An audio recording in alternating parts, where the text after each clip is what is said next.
មានតលងពណ៌ស្វាយមកមើលតូចថែមពងទាសាច់ដូងខ្ចីមិនតិចមកចូលមកជៀនបញ្ចូលគ្នាបែបនេះក៏ឆ្ងាញ់ម្យ៉ាងដែរបងប្អូនជាពិសេសមកខ្ញុំបានបន្ថែមល្ងទៀតអញ្ចឹងសាច់នំពេលដែលឆ្អិនទៅគឺថាឈ្ងុយណាស់មួយម៉ាត់ទៅថាឈ្ងុយមែនតើបងប្អូនសាច់នំនេះបងប្អូនជៀនកាន់តែក្រៀមល្អ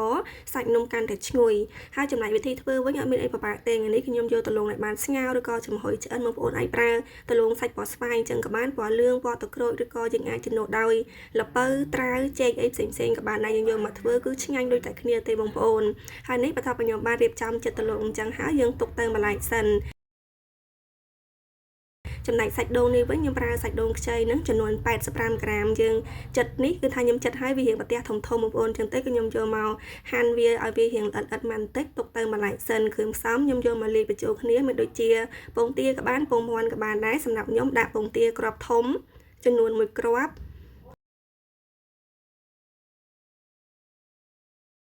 ល្ងខ្មៅមួយល្ព្រាកាហ្វេកន្លះខ្ទិះដូងវិញខ្ញុំអត់បានបវល់ទេខ្ញុំថ្លឹងវិញដោយសារតែខ្ទិះដូងនេះវារៀងខាប់អញ្ចឹងទៅខ្ញុំថ្លឹងវិញងាយស្រួលជាងខ្ទិះដូងខ្ញុំប្រើជាភេទខ្ទិះដើម60ក្រាម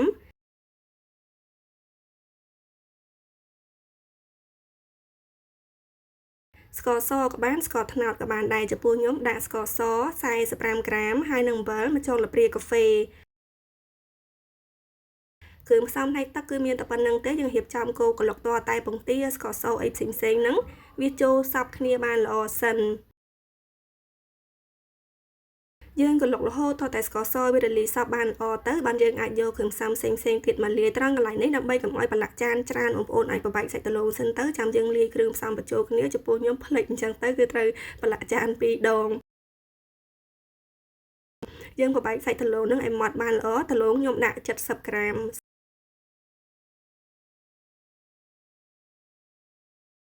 សាច់ដូងខ្ចីខ្ញុំដាក់85ក្រាម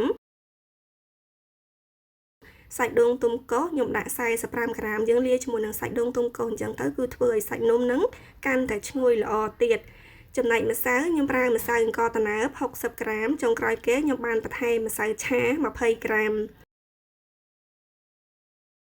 គ្រឿងផ្សំធ្វើនំគឺមានតែប៉ុណ្្នឹងទេយើងរៀបចំកូរច្របល់ឲ្យវាចូលសព្វគ្នាបានល្អប្រហែលជា2-3នាទីនឹងបងប្អូនមិនជាយូរអីហ្មងទេហើយត្រង់កន្លែងយើងលាយនេះបងប្អូនអាចច្បាច់ដោយដៃហ្មងគឺកាន់តែល្អយើងលាយទៅវាលឿនអញ្ចឹងបងប្អូនកូរជាមួយនឹងវែកដូចខ្ញុំអញ្ចឹងវែកជ័រគឺថាពេលដែលកូររៀងថ្នមដែរទៅរៀងសកត់បន្តិចខ្លាចគីឡូបាក់វែកហើយនេះបន្ទាប់ពីខ្ញុំកូរសព្វវាអញ្ចឹងហើយខ្ញុំទុកទៅម្លែកសិនយើងរៀបចំយកមកដាក់ចម្អិនខ្ញុំយកខ្ទះដែលជាអ្នកជាប់បាតហើយយើងទុកឲ្យខ្ទះនឹងក្តៅបន្តិចទៅដាក់ប្រេងឆាតែបន្តិចបានបងប្អូនសាច់នំនេះគឺយើងជាអ្នកត្រូវការប្រេងឆាអីច្រើនទេហើយខ្ញុំដាក់សាច់នំចូលទៅចៀនទាំងអស់មកខ្ញុំធ្វើនំបានតែមួយទេបងប្អូនចៀនតូចៗក៏បានដែរបើសិនជាចៀនតូចៗអាចបានចន្លោះពី5ទៅ6នំបងប្អូនធ្វើតូចៗស្ដើងចៀនឲ្យក្រៀមអូយគាត់ថាញ៉ាំឆ្ងាញ់ណាស់ហើយនេះវិញគឺខ្ញុំរៀបចំអញ្ចឹងហើយយើងខ្ញុំវាសាច់ដុំនឹងឲ្យស្មើសាច់គ្នាបានល្អទៅដើម្បីឲ្យសាច់នំនឹងវាឆ្អិនងុំបានល្អខ្ញុំយកកំហុសខ្ទះឬក៏កំហុសឆ្នាំងនឹងមកគ្របផ្ងំវាចោលប្រហែលជា8-9នាទីទៅបងប្អូនឬក៏អាចយូរជាងហ្នឹងអាស្រ័យលើការអបដែរបងប្អូនបើកភ្លើងក្រាស់ដែរ